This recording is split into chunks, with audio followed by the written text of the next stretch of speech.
যান সন্ত্রাস অব্যাহত সরস্বতী পুজোর দিনও। রাজ্যের বিভিন্ন জায়গায় এদিন পথ দুর্ঘটনা ঘটে। বুধবার ধর্মনগর থানা এলাকায় যান দুর্ঘটনায় গুরুতর আহত এক স্কুটি চালক মহিলা।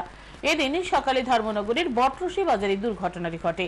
জানা গেছে, একটি সিমেন্ট বোঝাই লরি স্কুটিকে ধাক্কা দেয়। সিসিটিভি ক্যামেরায় সেই ঘটনা ধরা পড়েছে। ঘটনায় আহত হয়েছে স্কুটি আরোহী অমিতা দেবনাথ।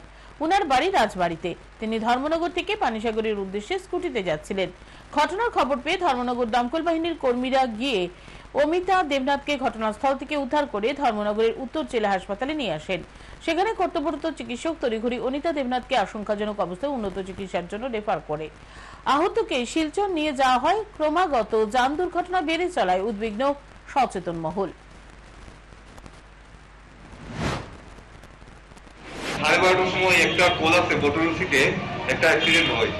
তো আমরা মর্নিং শিফটে যারা ছিলাম তো গেলাম, গিয়ে দেখি একটা ট্রাক এবং পুশ করে একটা স্কুটিকে, ট্রাকের স্কুটি রাইডার সিরিয়াসলি ইনজিউর হয়।